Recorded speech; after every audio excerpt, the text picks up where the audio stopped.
Chapter 4. I had thus learned a second fact of great importance. This was that the planet the little prince came from was scarcely any larger than a house. But that did not really surprise me much. I knew very well that in addition to the great planets, such as the Earth, Jupiter, Mars, Venus, to which we have given names, there are also hundreds of others, some of which are so small that one has a hard time seeing them through the telescope. When an astronomer discovers one of these, he does not give it a name, but only a number. He might call it, for example, asteroid 325. I have serious reason to believe that the planet from which the little prince came is the asteroid known as B612. This asteroid has only once been seen through the telescope. That was by a Turkish astronomer in 1909. On making his discovery, the astronomer had presented it to the International Astronomical Congress in a great demonstration, but he was in Turkish costume, and so nobody would believe what he said. Grown-ups are like that. Fortunately, however, for the reputation of asteroid B6, a Turkish dictator made a law that his subjects, under pain of death, should change to European costume.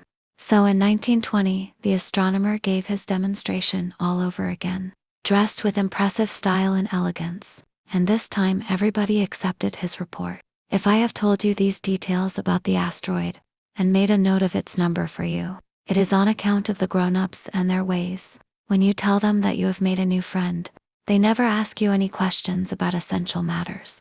They never say to you, what does his voice sound like? What games does he love best? Does he collect butterflies? Instead, they demand, how old is he? How many brothers has he? How much does he weigh? How much money does his father make? Only from these figures do they think they have learned anything about him. If you were to say to the grown-ups, I saw a beautiful house made of rosy brick, with geraniums in the windows and doves on the roof, they would not be able to get any idea of that house at all. You would have to say to them, I saw a house that cost $20,000. Then they would exclaim, oh, what a pretty house that is. Just so, you might say to them, the proof that the little prince existed is that he was charming, that he laughed, and that he was looking for a sheep.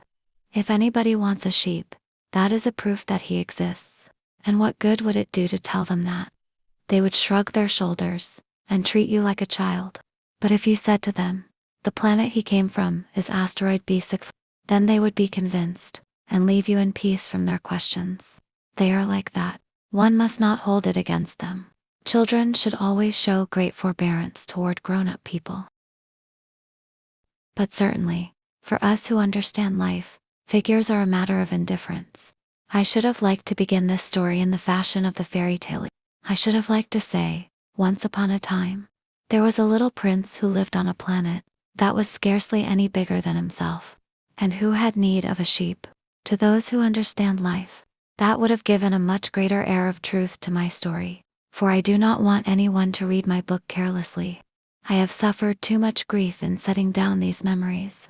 6 years have already passed since my friend went away from me with his sheep. If I try to describe him here, it is to make sure that I shall not forget him. To forget a friend is sad. Not everyone has had a friend.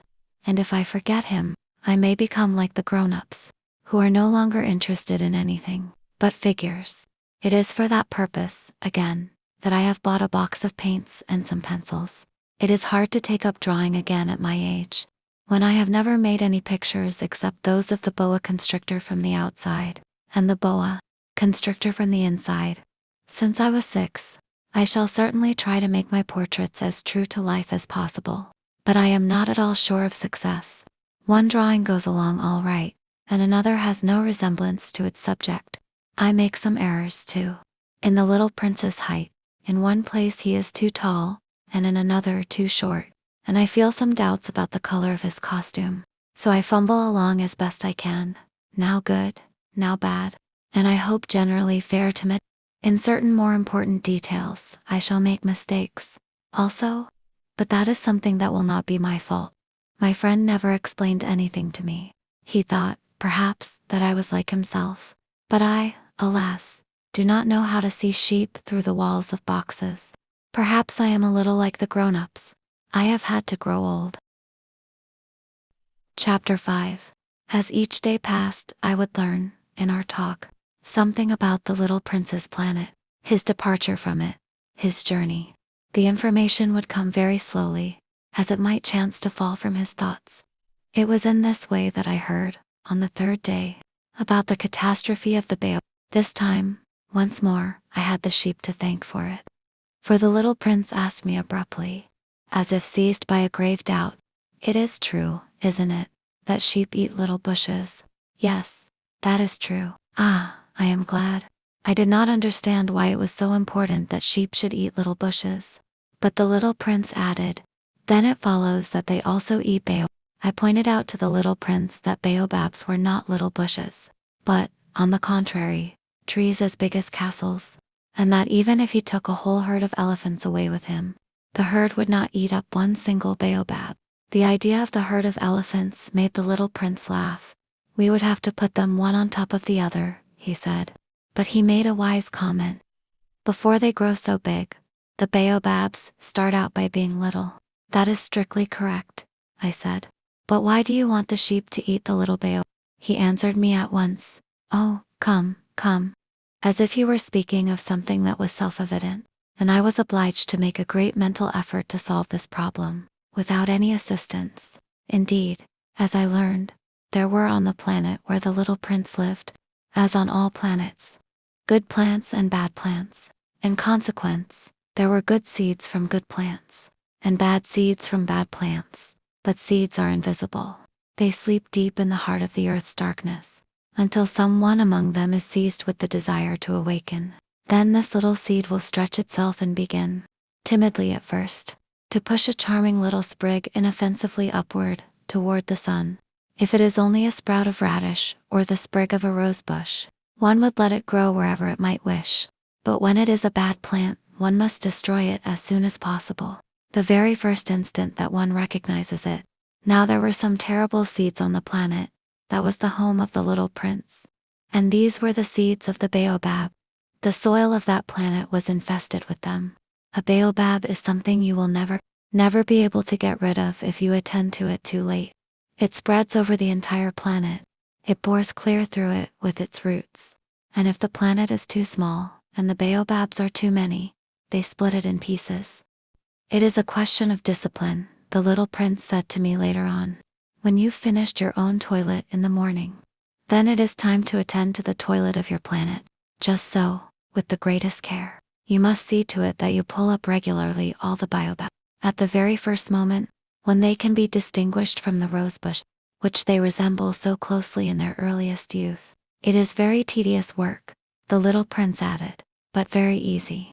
And one day he said to me, 'You ought to make a beautiful drawing, so that the children where you live can see exactly how all this is. That would be very useful to them if they were to travel someday. Sometimes,' he added, 'there is no harm in putting off a piece of work until another day. But when it is a matter of baobabs, that always means a catastrophe.' I knew a planet that was inhabited by a lazy man. He neglected 3 little bushes. So, as the little prince described it to me, I have made a drawing of that planet.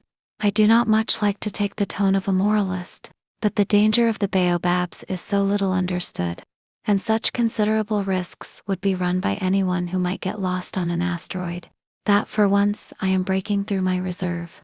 Children, I say plainly, watch out for the baobab. My friends, like myself, have been skirting this danger for a long time, without ever knowing it. And so it is for them that I have worked so hard over this drawing. The lesson which I pass on by this means is worth all the trouble it has cost me. Perhaps you will ask me, why are there no other drawing in this book as magnificent and impressive as this drawing of the baobab? The reply is simple. I have tried, but with the others, I have not been successful. When I made the drawing of the baobab, I was carried beyond myself by the inspiring force of urgent necessity. Chapter 6. Oh, little prince. Bit by bit, I came to understand the secrets of your sad little life. For a long time you had found your only entertainment in the quiet pleasure of looking at the sunset. I learned that new detail on the morning of the 4th day, when you said to me, "I am very fond of sunsets. Come, let us go look at a sunset now." "But we must wait," I said.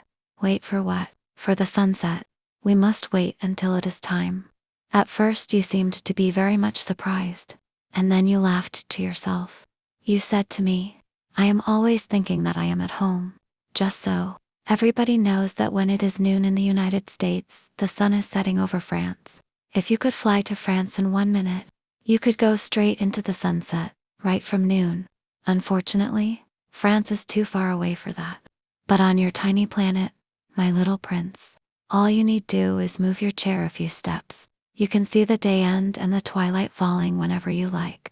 One day you said to me, I saw the sunset 44 times. And a little later you added, you know, one loves the sunset when one is so sad. Were you so sad, then? I asked, on the day of the 44 sunsets. But the little prince made no reply.